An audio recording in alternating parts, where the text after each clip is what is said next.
Pada bulan Agustus 2021, aku menyirami para pendatang baru di gereja. Selama beberapa waktu, aku menyiram 3 pendatang baru secara daring. Ketika orang baru ini sangat bersemangat untuk menghadiri pertemuan. Tetapi desa mereka tidak memiliki internet. Jadi, mereka harus pergi jauh ke atas gunung untuk mendapatkan koneksi. Tetapi, mereka tetap menghadiri setiap pertemuan. Saat mengobrol dengan mereka, aku mengetahui bahwa di 2 desa tetangga mereka, masing-masing ada lebih dari 100 orang yang belum mendengar Injil Tuhan di akhir zaman. Aku merasa bertanggung jawab untuk memberi kesaksian tentang pekerjaan Tuhan kepada mereka dan membawa mereka ke hadapan Tuhan. Selama pertemuan, aku mempersekutukan maksud Tuhan untuk menyelamatkan umat manusia kepada ketiga pendatang baru itu. Dan aku membacakan kepada mereka satu bagian dari firman Tuhan. Tuhan Yang Maha Kuasa berfirman, "Segala bencana akan terjadi susul menyusul.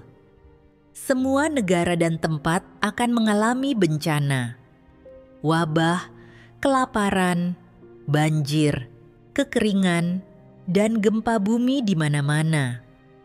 Bencana-bencana ini terjadi bukan di 1 atau 2 tempat saja, juga tidak akan berakhir dalam 1 atau 2 hari. Sebaliknya, bencana-bencana ini akan meluas ke wilayah yang makin besar dan akan bertambah parah.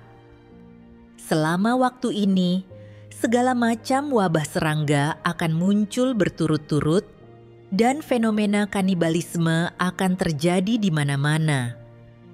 Inilah penghakimanku atas berlaksa-laksa bangsa dan suku." Setelah membaca firman Tuhan, aku bersekutu. Firman Tuhan perlahan-lahan sedang digenapi dan bencana makin membesar dari hari ke hari. Bukan hanya negara-negara lain yang mengalami bencana, tetapi di negara Wa kami juga dilanda pandemi yang parah. Sekarang, kota-kota dan desa-desa sedang diberlakukan penutupan wilayah, dan banyak orang dikarantina. Karena tidak memiliki makanan atau air selama karantina, beberapa orang melompat hingga tewas.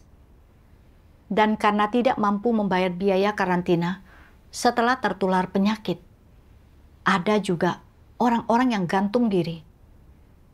Beberapa orang yang pergi bekerja tidak dapat pulang ke rumah karena pembatasan wilayah. Dan mereka bahkan tidak bisa melihat anggota keluarganya yang meninggal untuk terakhir kalinya. Setiap hari, tak terhitung banyaknya orang yang terinfeksi penyakit. Dan jumlah kematiannya tak terhitung. Kita mungkin baik-baik saja hari ini. Tetapi, tidak ada yang tahu apa yang akan terjadi besok. Kita beruntung telah menerima pekerjaan Tuhan dan telah mendengar firman-Nya. Dan kita memiliki perlindungan Tuhan di tengah-tengah bencana. Kita harus segera memberitakan Injil Tuhan kepada keluarga, tetangga, dan teman-teman kita, agar mereka juga dapat mendengar suara Tuhan, datang ke hadapan-Nya, mendapatkan kebenaran, dan menerima keselamatannya. Jika kita tidak membagikan Injil kepada mereka sekarang, dan suatu hari mereka terinfeksi dan meninggal, tidakkah kita akan menyesal? Pada saat itu, bahkan jika kita menangis sejadi-jadinya, tidak akan ada gunanya. Apakah kalian bersedia memberitakan Injil ke desa kalian? Setelah mendengar ini, mereka semua setuju untuk melakukannya. Malam berikutnya, mereka membawa beberapa calon penerima Injil. Di antara mereka, ada anak kepala desa dan seorang akuntan yang cukup disegani di desa.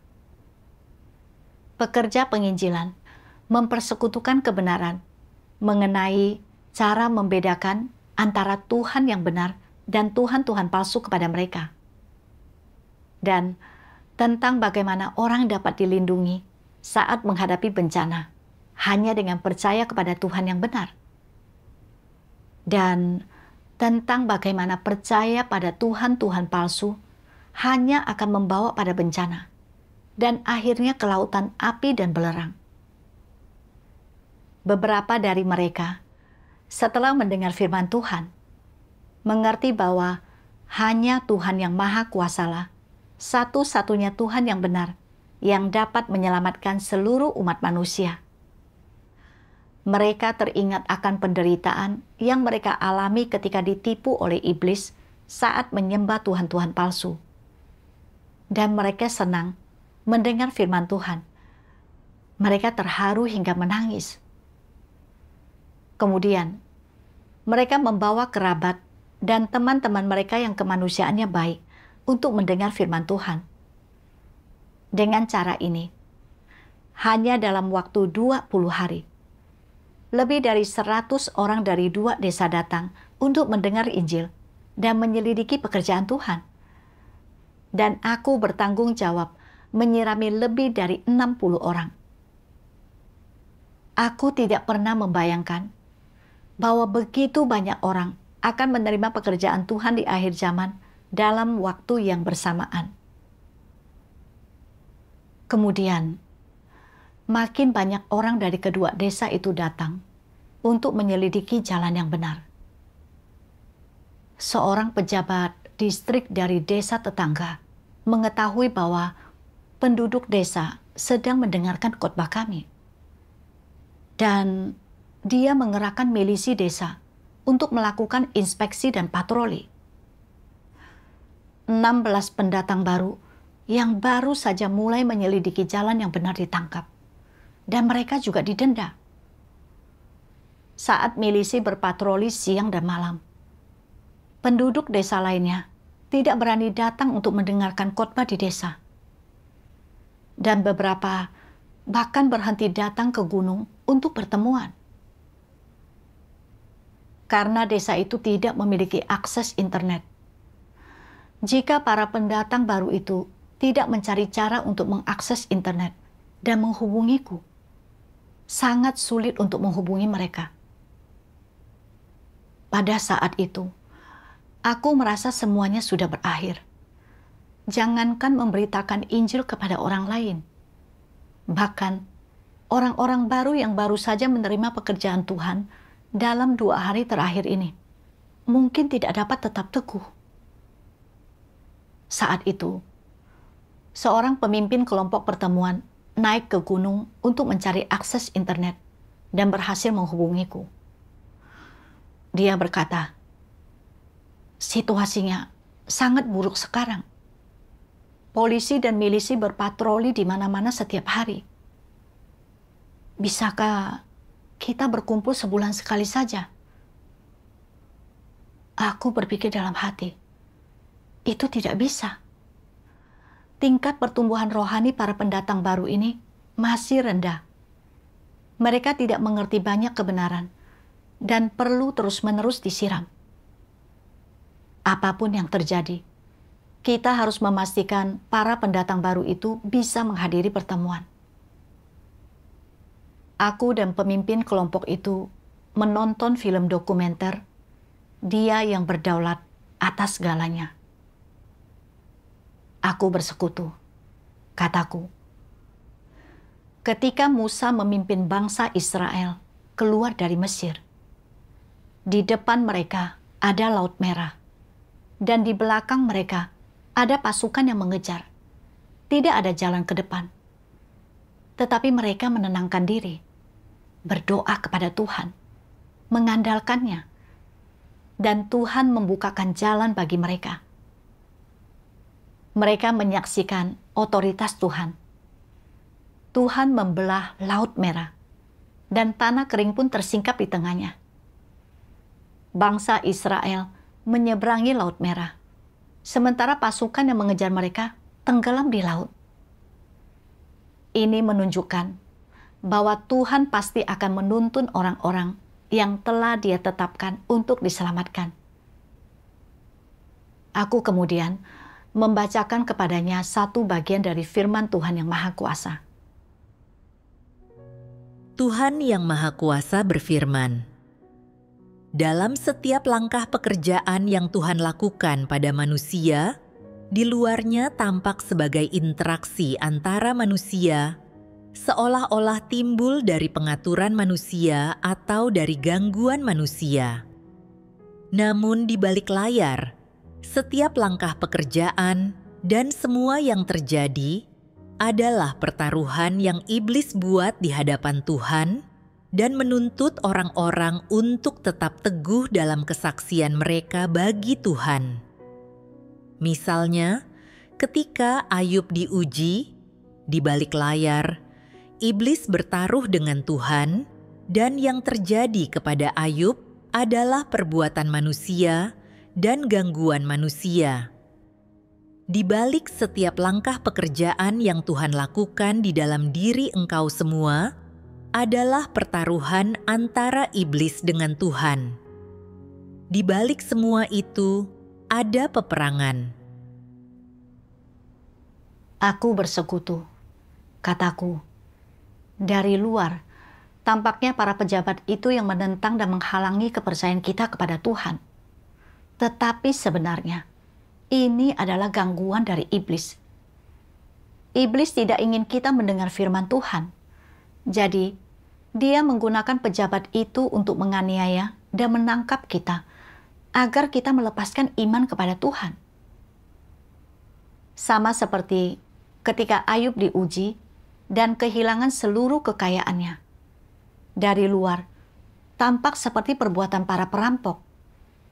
Tetapi pada kenyataannya, iblislah yang mencobai dan menyerang Ayub. Ketika Ayub menghadapi semua ujian ini, dia tidak mengeluh kepada Tuhan. Tetapi, dia justru memuji nama Tuhan Yahweh. Saat melihat bahwa Ayub tidak mau meninggalkan Tuhan, tidak soal bagaimana dia diganggu, iblis akhirnya dipermalukan dan mundur. Sekarang, jika kita sampai terkekang, sehingga hanya bisa mendengar firman Tuhan sebulan sekali dalam menghadapi gangguan dan penganiayaan dari pejabat itu, bukankah itu berarti siasat iblis telah berhasil? Jika kita tetap setia berkumpul dalam keadaan seperti ini, iblis akan dipermalukan. Setelah mendengar persekutuanku, pemimpin kelompok itu berkata bahwa dia bersedia kembali dan mengundang para pendatang baru ini ke pertemuan.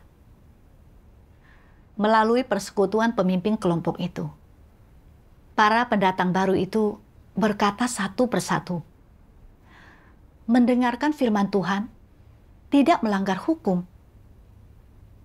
Tidak ada yang bisa terjadi kecuali Tuhan mengizinkannya. Entah kami akan ditangkap atau tidak, itu ada di tangan Tuhan. Iblis ingin menggunakan gangguan pemerintah untuk membuat kami meninggalkan iman kami dan menyeret kami ke neraka. Tidak peduli apa yang mereka lakukan pada kami pasti akan mengikuti Tuhan dan tidak akan pernah meninggalkan iman kami. Meskipun situasinya sangat tegang, beberapa orang baru yang lebih bersemangat masih menemukan cara untuk mendapatkan sinyal internet untuk menghadiri pertemuan. Namun, karena tempat pertemuan mereka telah terbongkar, mereka tidak bisa lagi berkumpul dalam kelompok yang berisi 60 atau 70 orang seperti sebelumnya. Dan kini, setiap lokasi pertemuan hanya bisa menampung paling banyak sekitar 20 orang. Tepat saat kami bersiap untuk mengatur pertemuan yang lebih kecil, kami menghadapi kesulitan lain.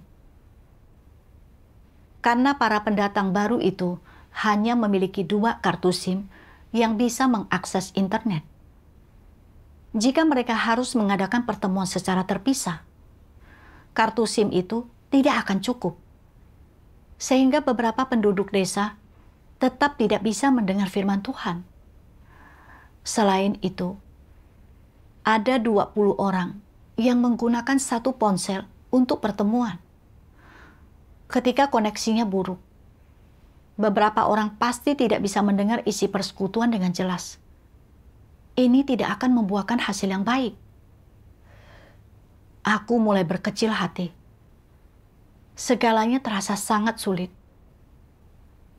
Pada saat itu, aku berpikir, andai saja aku bisa pergi ke sana sendiri, maka aku bisa menyiram mereka secara langsung.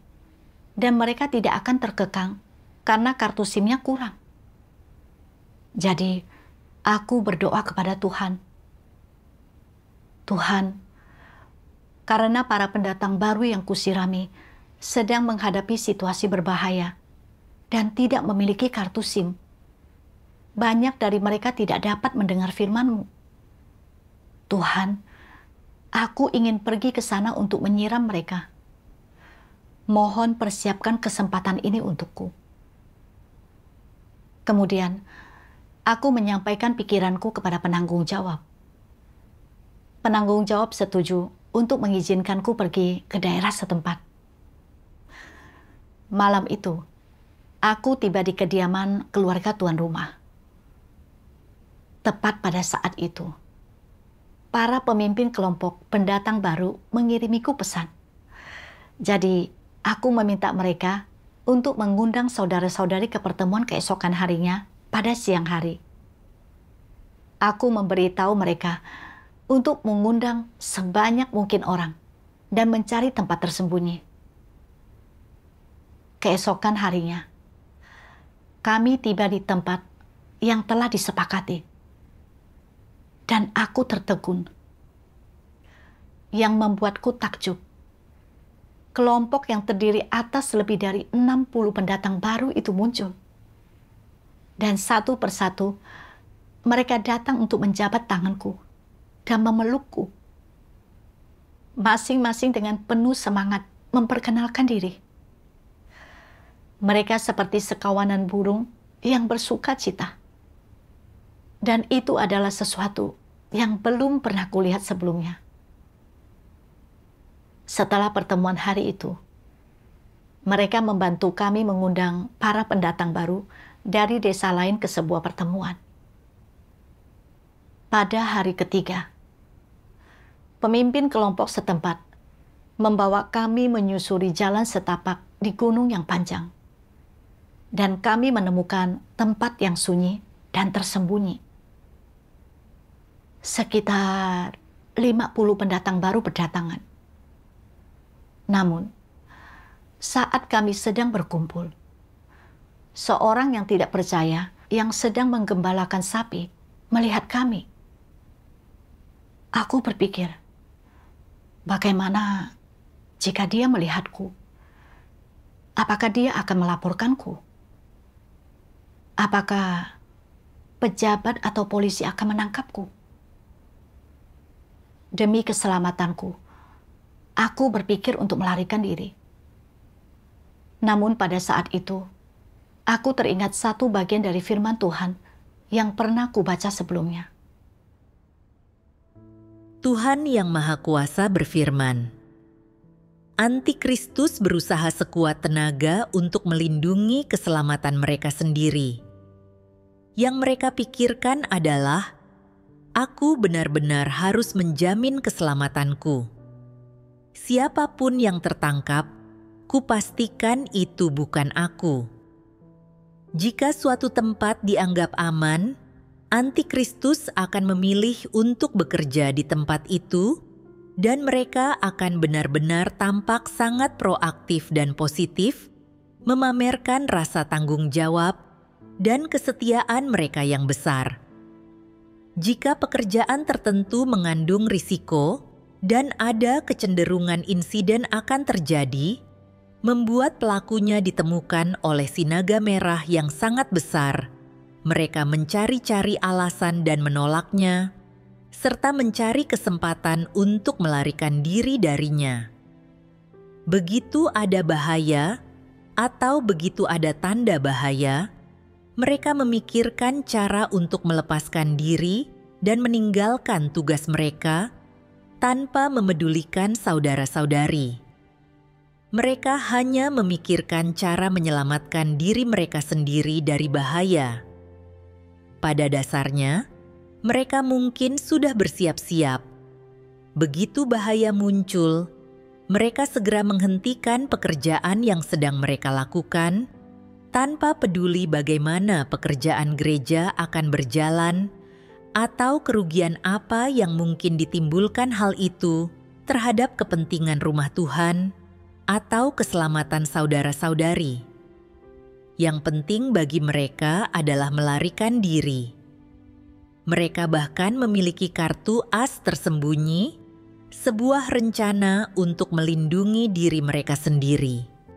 Begitu bahaya menimpa mereka atau mereka ditangkap, mereka mengatakan semua yang mereka ketahui, membersihkan diri dan membebaskan diri dari semua tanggung jawab demi melindungi keselamatan mereka sendiri. Inilah rencana yang mereka persiapkan. Aku berpikir tentang bagaimana para antikristus dapat melaksanakan tugas dan pekerjaan mereka secara normal ketika tidak ada bahaya dan secara lahiriah tampak melindungi kepentingan gereja.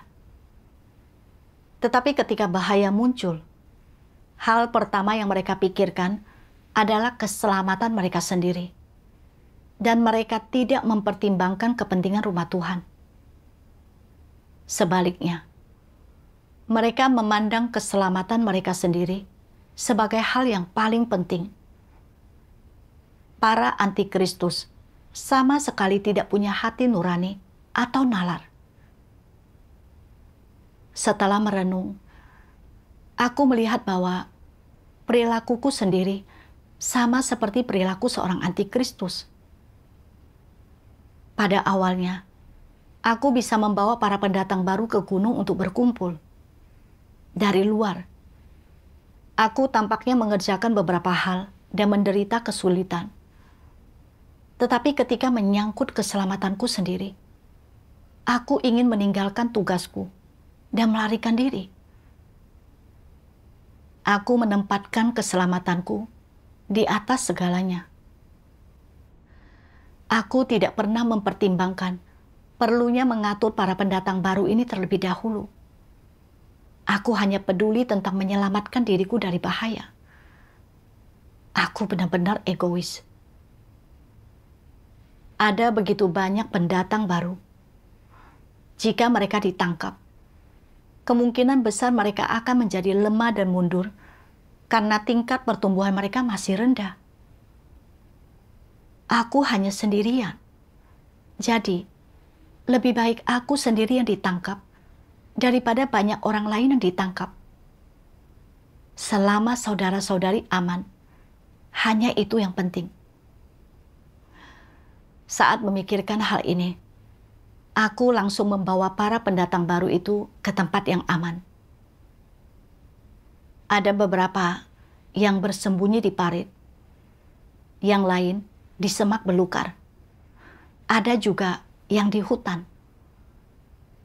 Setelah penggembala itu pergi, kami melanjutkan pertemuan dan mengatur beberapa saudara untuk berjaga-jaga. Seusai pertemuan, kami menetapkan waktu untuk pertemuan berikutnya. Belakangan, lebih dari 100 orang menerima pekerjaan Tuhan di akhir zaman. Pada waktu itu, jumlah pendatang baru dari kedua desa itu hampir mencapai 200 orang. Banyaknya orang yang datang untuk mendengar firman Tuhan menarik perhatian pejabat itu lagi. Dan dia memerintahkan orang-orang tidak percaya di desa dan bahkan murid-murid sekolah dasar untuk berpatroli di gunung. Pejabat itu juga mengatakan bahwa jika mereka menemukan tempat pertemuan kami, mereka akan diberi hadiah masing-masing 100 yuan. Pada waktu itu, patroli tidak hanya ada di desa, tetapi juga dalam jumlah banyak di gunung.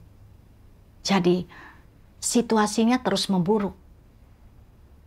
Tetapi, setiap hari, para pendatang baru terus membawa kerabat dan teman-teman mereka untuk mendengar firman Tuhan. Dan bahkan, kepala desa dan wakil kepala desa dari kedua desa datang untuk mendengar firman Tuhan. Karena penganiayaan dari pejabat itu, kami harus mengubah tempat pertemuan kami setiap hari. Terkadang, kami berkumpul di ladang. Terkadang, di daerah berpasir, terkadang di hutan. Dan terkadang, kami harus melakukan perjalanan jauh ke pegunungan untuk berkumpul. Pada waktu itu, ketika aku pergi untuk menyirami para pendatang baru, aku melewati rumah pejabat itu setiap hari. Rumahnya ada di ruteku. Aku tidak bisa menghindarinya. Dan aku khawatir pejabat dan polisi akan melihatku, lalu tiba-tiba mencegat dan menangkapku tepat di depan gerbang rumah pejabat itu. Apa yang akan kulakukan jika aku ditangkap dan mereka memberitahu keluargaku? Mereka sudah tidak mendukung imanku. Tidakkah mereka akan makin menganiayaku jika mereka tahu bahwa aku sudah ditangkap?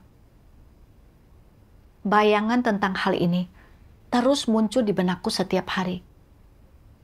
Dan hanya memikirkannya saja sudah membuatku sangat takut. Setiap hari, ketika aku pergi untuk menyirami para pendatang baru, aku sangat tegang. Ketika melewati rumah pejabat itu, aku bahkan hampir tidak berani bernapas. Dan aku akan melaju kencang dengan sepeda motorku. Bahkan tidak berani menoleh ke belakang. Aku hidup dalam keadaan ketakutan. Diam-diam berseru kepada Tuhan dari hatiku. Aku teringat sebuah lagu pujian dari firman Tuhan. Yang Tuhan sempurnakan adalah iman. Dalam pekerjaan pada akhir zaman, iman dan kasih yang terbesar dituntut dari kita. Dan kita mungkin tersandung akibat kecerobohan yang paling kecil. Karena tahap pekerjaan ini berbeda dari semua pekerjaan sebelumnya. Yang sedang Tuhan sempurnakan adalah iman orang-orang yang tidak dapat dilihat dan diraba. Yang Tuhan lakukan adalah mengubah firman menjadi iman, menjadi kasih, dan menjadi hidup. Orang-orang harus mencapai titik di mana mereka telah menanggung ratusan pemurnian dan memiliki iman yang lebih besar dari iman Ayub, yang mengharuskan mereka untuk menanggung penderitaan luar biasa dan segala macam siksaan tanpa pernah meninggalkan Tuhan. Ketika mereka tunduk sampai mati dan memiliki iman yang besar kepada Tuhan, tahap pekerjaan Tuhan ini selesai. Ketika aku menyanyikan lagu pujian ini, hatiku rasanya dikuatkan. Aku mengerti bahwa Tuhan mengizinkan situasi ini terjadi, agar aku dapat mengalami firman-Nya dan untuk menguatkan imanku kepadanya. Sebelum datang ke desa ini, kurasa diriku memiliki iman yang besar kepada Tuhan. Tetapi sekarang, tingkat pertumbuhanku yang sebenarnya telah tersingkap. Aku bertanya pada diriku sendiri, mengapa aku begitu takut? Sebenarnya, itu karena aku takut jika keluargaku tahu aku ditangkap karena percaya kepada Tuhan. Mereka akan makin menganiayaku. Aku tidak percaya bahwa semua orang, peristiwa, dan hal-hal ada di tangan Tuhan. Imanku kepada Tuhan terlalu kecil. Tuhan menggunakan penganiayaan oleh pejabat itu untuk menyempurnakan imanku. Setelah memahami maksud Tuhan, aku pun bersedia untuk mengalami situasi ini. Kemudian, ketika aku pergi untuk menyiram para pendatang baru, aku masih melewati gerbang pejabat itu. Dan aku masih merasakan sedikit ketakutan di dalam hatiku. Tetapi, diam-diam aku berdoa kepada Tuhan, meminta agar tidak terpengaruh dan dapat terus melaksanakan tugasku. Namun, penganiayaan dari pejabat itu menjadi lebih parah. Dia berkata bahwa siapapun yang ketahuan berkumpul harus dilaporkan. 500 yuan untuk melaporkan 1 orang percaya, dan 1.000 yuan untuk 2 orang. Aku pikir mereka sungguh-sungguh jahat. Sama seperti PKT yang menganiaya orang-orang yang percaya kepada Tuhan yang Maha Kuasa. Kami tidak melakukan kejahatan apapun dengan percaya kepada Tuhan. Tetapi mereka menggunakan segala cara untuk menangkap kami. Aku benar-benar membenci mereka di dalam hatiku. Agar tidak ditemukan oleh mereka, kami memindahkan pertemuan dari jam 10 pagi ke jam 6 pagi. Saat itu bulan Desember, dan musim dinginnya sangat dingin. Dan kakiku bahkan terkena radang dingin.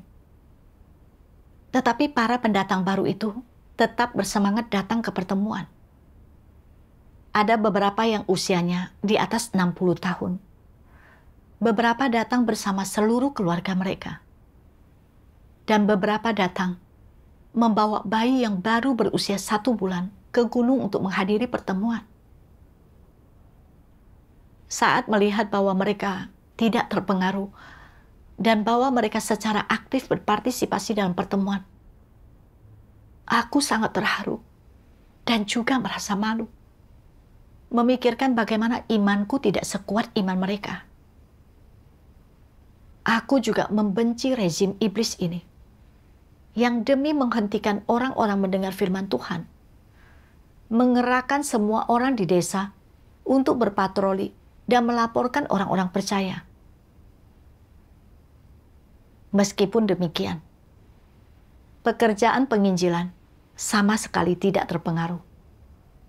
Dan Injil terus menyebar di daerah ini. Selain itu, patroli itu bahkan tidak pernah menemukan kami 1 kali pun.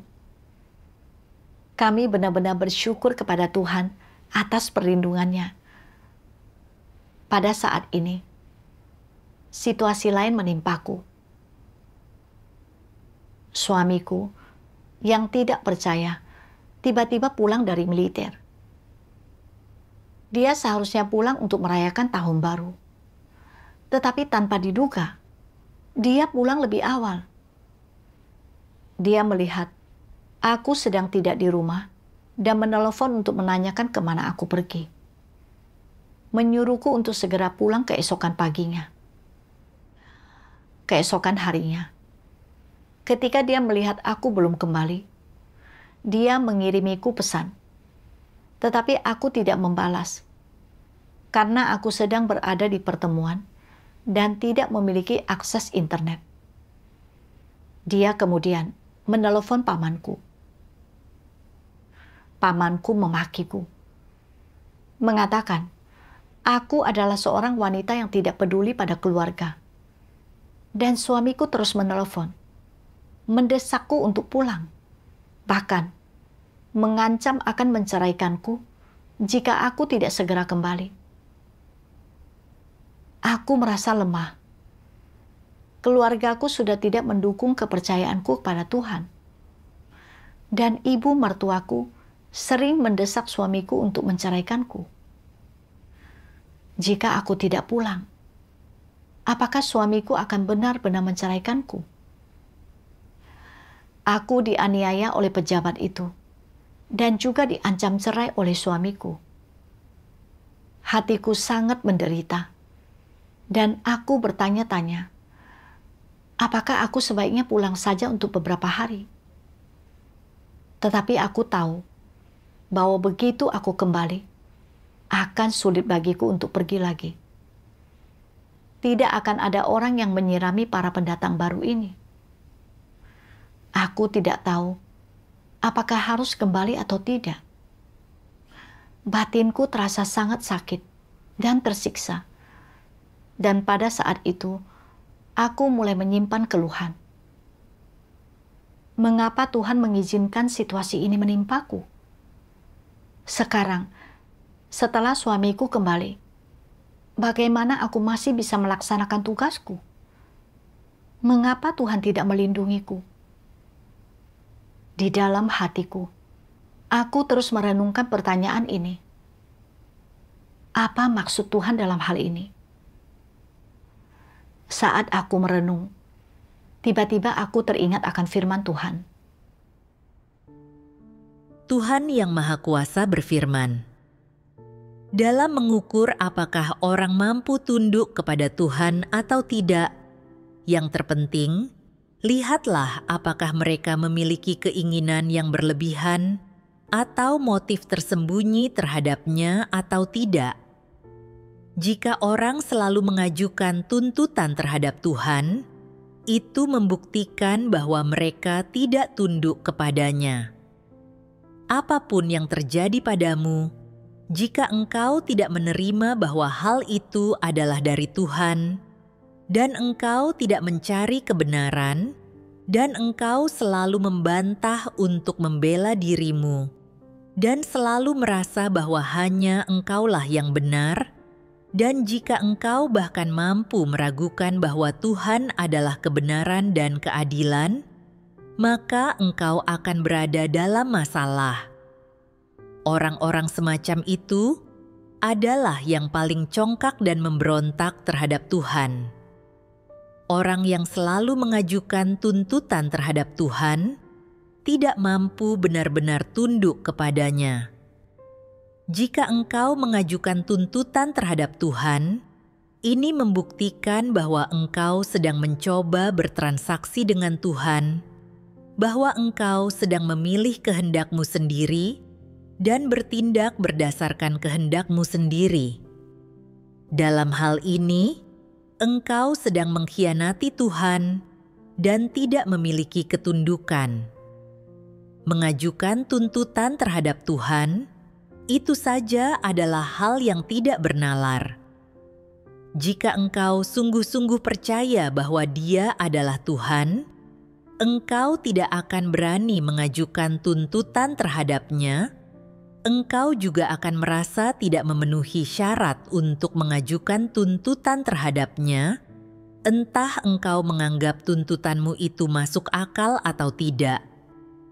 Jika engkau sungguh-sungguh percaya kepada Tuhan dan percaya bahwa Dia adalah Tuhan, maka engkau hanya akan menyembah dan tunduk kepadanya, tidak ada pilihan lain. Aku menyadari bahwa aku persis seperti yang Tuhan ungkapkan. Ketika Tuhan mengatur situasi yang sesuai dengan keinginanku, aku bersedia untuk tunduk. Tetapi ketika situasi itu tidak sesuai dengan keinginanku, aku tidak mau tunduk dan terus membuat tuntutan yang tidak masuk akal kepada Tuhan. Aku berpikir bahwa karena aku sedang melaksanakan tugasku, Tuhan seharusnya membuat segalanya berjalan lancar bagiku. Dan bahwa karena aku sedang melaksanakan tugasku dan memberitakan Injil, Tuhan seharusnya menjaga dan melindungiku dari penganiayaan dan gangguan suamiku, dan tidak membiarkan dia pulang lebih awal, karena aku tidak bisa lagi memberitakan Injil jika dia pulang ke rumah. Aku berdebat dengan Tuhan di dalam hatiku, ingin dia mengikuti tuntutanku, dan ketika dia tidak melakukannya, aku merasa bahwa pengaturannya tidak sesuai. Sebelum aku meninggalkan rumah untuk memberitakan Injil, meskipun suamiku menghalangiku untuk percaya kepada Tuhan, aku tidak benar-benar dikekang olehnya, dan aku masih bisa menghadiri pertemuan dan melaksanakan tugasku secara normal. ketika aku melihat orang lain diganggu oleh anggota keluarga mereka, tidak dapat melaksanakan tugas mereka, atau takut untuk menghadiri pertemuan. Aku merasa tingkat pertumbuhanku sudah bertambah, dan aku sudah bisa tunduk kepada Tuhan. Sekarang, akhirnya aku melihat dengan jelas tingkat pertumbuhanku yang sebenarnya. Meskipun situasi ini tidak sejalan dengan gagasanku, ini adalah kesempatan yang baik bagiku untuk memahami diriku sendiri. Biasanya, ketika aku berada dalam situasi yang baik, aku tidak pernah menghampiri hadirat Tuhan untuk mencari kebenaran. Aku juga tidak merenungkan atau mengenali kerusakanku. Melalui penyingkapan dari situasi ini, aku menyadari bahwa aku masih bisa berdebat dengan Tuhan dan bertindak sesuka hati. Aku benar-benar tidak masuk akal. Aku memikirkan tentang para pendatang baru yang sangat mendambakan firman Tuhan. Tidak peduli seberapa dingin cuacanya, seberapa jauh perjalanannya, atau seberapa buruk situasinya, mereka tetap bertekun menghadiri pertemuan. Jika aku pulang, siapa yang akan menyiram mereka? Namun, jika aku tidak kembali, aku terancam akan diceraikan. Tepat ketika aku kesulitan untuk memutuskan, aku teringat satu bagian dari firman Tuhan yang pernah dibagikan oleh penanggung jawab. Tuhan Yang Maha Kuasa berfirman, "Sadarkah engkau akan beban yang engkau pikul, akan amanatmu dan tanggung jawabmu? Di manakah rasa bermisimu yang bersejarah itu? Bagaimana engkau akan melayani dengan baik sebagai seorang tuan di masa yang akan datang? Apakah engkau memiliki perasaan yang kuat untuk menjadi tuan? Bagaimana engkau akan menjelaskan tentang Tuhan atas segala sesuatu? Apakah itu berarti benar-benar Tuhan atas semua makhluk hidup dan atas semua hal jasmani di dunia? Rencana apa yang engkau miliki bagi kemajuan tahap pekerjaan berikutnya? Berapa banyak orang yang menantikanmu untuk menggembalakan mereka? Apakah tugasmu berat? Mereka miskin, menyedihkan, buta, dan bingung, meratap dalam kegelapan. Di manakah jalan itu? Betapa mereka merindukan terang, seperti bintang jatuh, untuk tiba-tiba turun dan melenyapkan kekuatan kegelapan yang telah menindas manusia bertahun-tahun lamanya. Mereka berharap dengan cemas dan merindukan hal ini siang dan malam. Untuk itu, siapa yang dapat mengetahui sepenuhnya? Bahkan di hari ketika cahaya melintas, orang-orang yang sangat menderita ini tetap terkurung di penjara bawah tanah yang gelap, tanpa harapan kebebasan. Kapankah mereka akan berhenti menangis? Yang mengerikan adalah kemalangan dari roh-roh yang rapuh ini, yang tidak pernah diberi istirahat, dan yang sudah lama diikat dalam keadaan seperti ini, oleh ikatan tanpa ampun dan sejarah yang membeku. Dan siapa yang pernah mendengar suara ratapan mereka? Siapa yang pernah melihat keadaan mereka yang menyedihkan? Pernahkah terlintas dalam benakmu betapa sedih dan cemasnya hati Tuhan? Bagaimana Dia sanggup menyaksikan manusia lugu yang telah Dia ciptakan dengan tangannya sendiri menderita siksaan seperti itu? Manusia, bagaimanapun juga, adalah korban yang telah diracuni. Dan walaupun manusia telah bertahan hingga sekarang, siapa yang pernah mengetahui bahwa umat manusia sudah lama diracuni oleh si jahat? Sudah lupakah engkau bahwa engkau adalah salah satu dari korban-korban itu? Tidak bersediakah engkau berjuang demi kasihmu kepada Tuhan untuk menyelamatkan semua orang-orang yang bertahan ini? Tidak bersediakah engkau mencurahkan segenap tenagamu untuk membalas kebaikan Tuhan yang mengasihi manusia seperti darah dan dagingnya sendiri? Kesimpulannya, bagaimana engkau memahami tentang dipakai oleh Tuhan untuk menjalani hidup yang luar biasa? Apakah engkau sungguh-sungguh memiliki ketetapan hati dan keyakinan untuk menjalani hidup yang penuh makna sebagai orang saleh yang melayani Tuhan? Tuhan telah menampakkan diri dan telah bekerja selama bertahun-tahun. Tetapi banyak orang masih tidak tahu dan menyembah Tuhan-Tuhan palsu, hidup dalam tipu daya iblis. Kami yang telah menerima Injil Tuhan terlebih dahulu memiliki tanggung jawab untuk memberi kesaksian tentang pekerjaan Tuhan kepada mereka, agar mereka dapat mendengar suara Tuhan dan menghampiri hadirat Tuhan sesegera mungkin. Saat mengingat kembali pertemuan-pertemuan dengan para pendatang baru ini, ketika kami membacakan firman Tuhan kepada mereka, tanpa memandang usia atau jenis kelamin, mereka semua memiliki kerinduan di mata mereka. Seolah mereka baru saja melihat cahaya menyinari dunia yang gelap. Seolah-olah mereka telah lama menantikan cahaya itu datang dan akhirnya menemukan harapan. Bahkan, jika pejabat itu menganiaya atau mendenda mereka, bahkan jika anak mereka baru berusia 1 bulan, dan tidak peduli seberapa jauh perjalanannya, mereka tidak mau melewatkan satu pertemuan pun untuk mendengar firman Tuhan.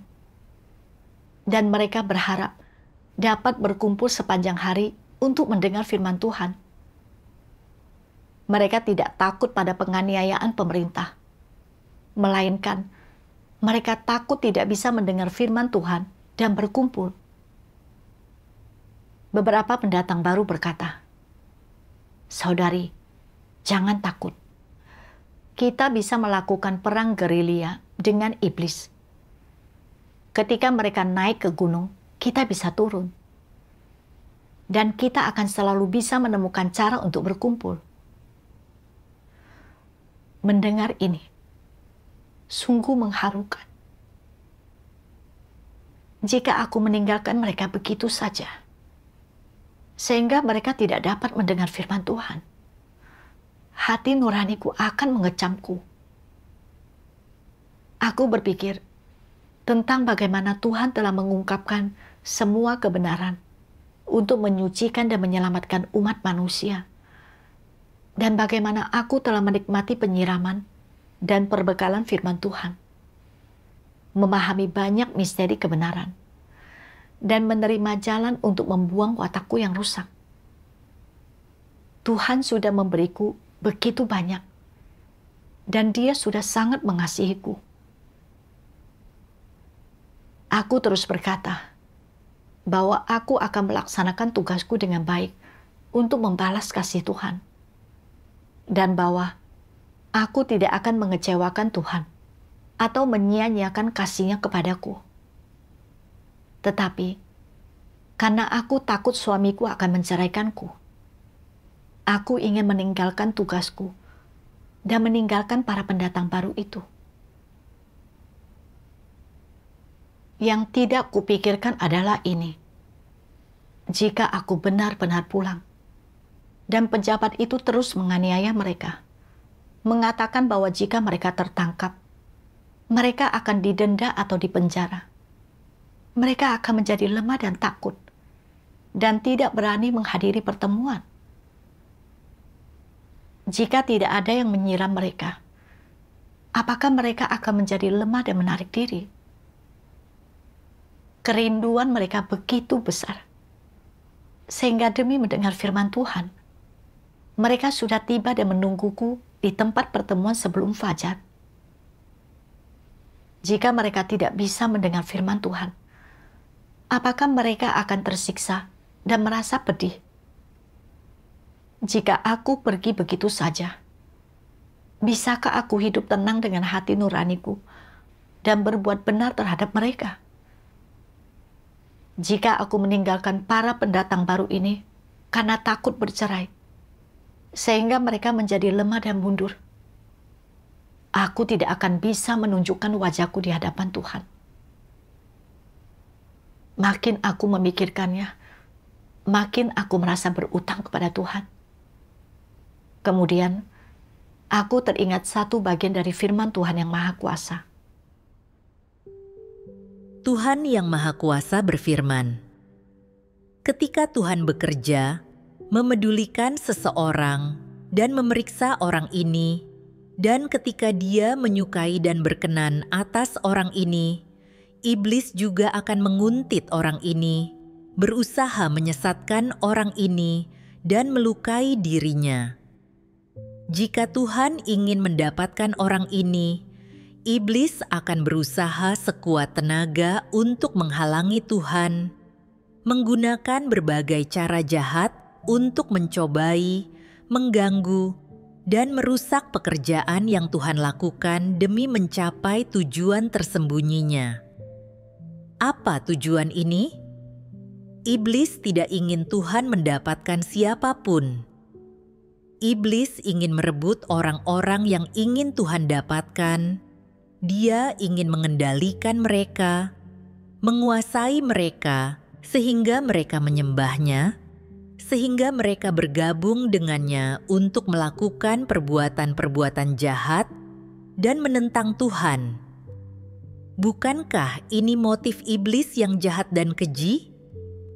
Dalam peperangan melawan Tuhan dan mengikuti di belakangnya, tujuan iblis adalah untuk menghancurkan semua pekerjaan yang Tuhan ingin lakukan, untuk merasuki dan mengendalikan orang-orang yang Tuhan ingin dapatkan, untuk sepenuhnya memusnahkan orang-orang yang Tuhan ingin dapatkan. Jika mereka tidak dimusnahkan, mereka menjadi milik iblis untuk dipakai olehnya.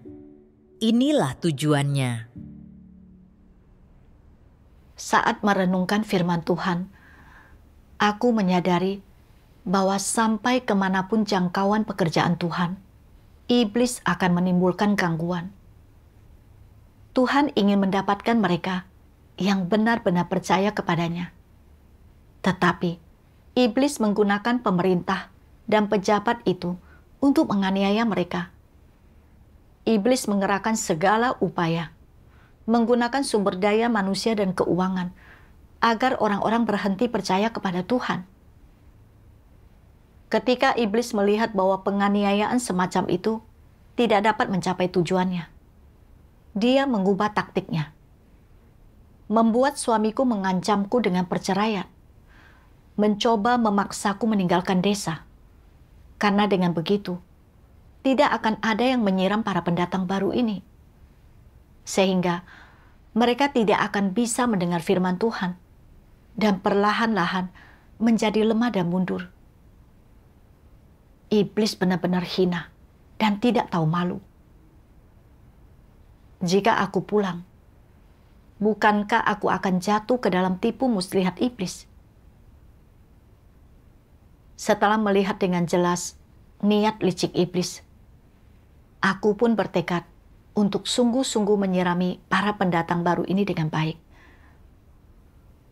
Aku kemudian berdoa kepada Tuhan. Tuhan, aku tidak akan kembali. Aku akan bekerja sama denganmu untuk menyiram para pendatang baru di kedua desa ini dengan baik. Bahkan, jika suamiku menceraikanku, aku tidak akan pulang. Setelah mempersiapkan diri untuk bercerai, yang tidak pernah kuduga adalah keesokan harinya. Suamiku mengirimiku pesan yang menyuruhku untuk menjaga diri baik-baik.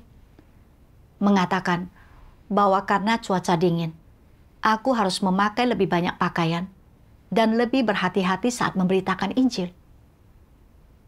Dia juga berkata, "Aku bisa kembali kapanpun aku mau." Dan dia bahkan mengirimiku 4.000 yen untuk membeli pakaian musim dingin. Aku benar-benar bersyukur kepada Tuhan. Pada hari-hari berikutnya, meskipun aku tidak lagi dikekang oleh suamiku, penganiayaan dari pejabat itu bukan hanya tidak berhenti, tetapi bahkan makin parah. Kemudian, aku mendengar lagu pujian pengalaman dalam mengikuti Kristus. Aku takkan berpaling, meskipun sampai mati. Dan itu benar-benar menginspirasiku. Aku mendapatkan iman yang kubutuhkan untuk mengalami situasi ini. Iblis, naga merah yang sangat besar, menindas dan menangkap umat pilihan Tuhan dengan gila-gilaan. Mereka yang mengikuti Kristus mempertaruhkan nyawa demi melaksanakan tugas mereka. Suatu hari nanti, aku mungkin akan ditangkap dan dianiaya karena bersaksi tentang Tuhan. Dalam hatiku, aku memahami dengan jelas bahwa ini adalah penganiayaan demi kebenaran. Mungkin hidupku akan lenyap seperti kembang api yang sekejap. Dalam hidup ini, mengikuti dan bersaksi tentang Kristus memenuhi hatiku dengan kebanggaan. Sekalipun aku tak bisa menyaksikan agungnya perluasan kerajaan yang belum pernah terjadi, aku tidak akan menyesal ataupun mengeluh, dan aku akan mempersembahkan harapan terbaikku.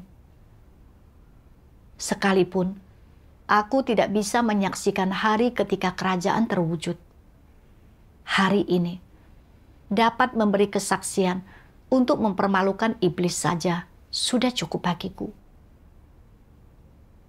Anak manusia pada akhir zaman mengungkapkan kebenaran yang menggugah hati yang tak terhitung banyaknya. Aku menyadari bahwa semua firman Tuhan adalah kebenaran. Jadi, aku mengikutinya. Suatu hari nanti, aku mungkin akan ditangkap dan menjadi martir karena memberitakan Injil. Tetapi orang kudus yang tak terhitung banyaknya akan meneruskan nyala api Injil kerajaan.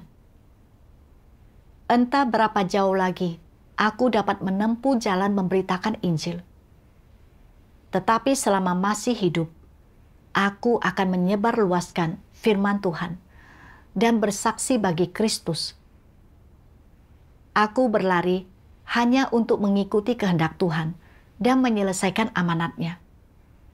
Mempersembahkan raga dan hatiku untuk bersaksi bagi Kristus adalah kehormatan bagiku. Penganiayaan dan kesengsaraan tak akan bisa menghancurkanku. Kobaran api tungku justru memurnikan emas murni. Di Tiongkok, tanah naga merah yang sangat besar, muncul sekelompok pemenang. Firman Tuhan tersebar ke seluruh dunia. Terangnya telah muncul di antara umat manusia.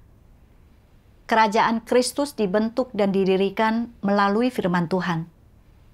Kegelapan memudar dan fajar kebenaran telah menyingsing. Sekelompok pemenang telah memberi kesaksian yang berkumandang bagi Tuhan. Setelah mendengar lagu pujian ini, hatiku sangat terharu dan sangat terinspirasi. Meskipun aku mungkin ditangkap dan dianiaya karena menyiram para pendatang baru dari kedua desa ini, dan aku akan ditangkap dan dianiaya sampai mati sebelum melihat hari ketika Tuhan dimuliakan, aku tidak akan menyesalinya. Hari ini, aku benar-benar merasa terhormat karena dapat menerima pekerjaan Tuhan di akhir zaman dan menyebarluaskan Injil kerajaannya. Saat menyadari hal ini, aku mendapatkan lebih banyak iman untuk mengalami situasi ini. Pejabat itu mengetahui bahwa kami berkumpul setiap jam 6 pagi. Dan karena itu, dia menyalakan api di halamannya pada jam 5 dan menunggu kami. Ketika aku mengendarai sepeda motorku melewati rumahnya, aku mematikan lampu motor atau mematikan mesin dan mendorongnya karena takut terlihat olehnya. Kami tidak berani menyalakan senter ketika kami naik gunung. Dan terkadang, ketika hujan, kami berkumpul di rumah-rumah terpencil milik saudara-saudari di desa. Agar tidak ketahuan, ketika pertemuan berakhir, beberapa saudara-saudari membawa pulang kayu bakar, sementara yang lain menggiring ternaknya pulang. Dan beberapa memetik sayuran liar untuk dibawa pulang. Meskipun pejabat itu menyalakan api di halamannya dan menunggu kami. Bahkan, satu kali pun dia tidak pernah menemukanku. Aku tahu bahwa semua ini ada di tangan Tuhan dan bahwa dia telah membutakan mata pejabat itu. Jika Tuhan tidak mengizinkan bahaya menimpa kami, dia tidak akan menemukan kami. Mengalami situasi seperti itu membantuku mendapatkan pemahaman tentang kemahakuasaan dan kedaulatan Tuhan. Kemudian, orang-orang di kedua desa ini, kecuali pejabat itu, istrinya, dan beberapa orang yang kemanusiaannya buruk, semuanya menerima pekerjaan Tuhan yang Maha Kuasa di akhir zaman. Bahkan, saudara laki-laki, saudara perempuan, ipar perempuan, dan ayah mertua pejabat itu, semuanya menerimanya. Pada akhirnya, kami terus memberitakan Injil kepada orang-orang di desa lain melalui mereka. Dan pada waktu itu, sekitar 70 hingga 80 orang menerima pekerjaan Tuhan.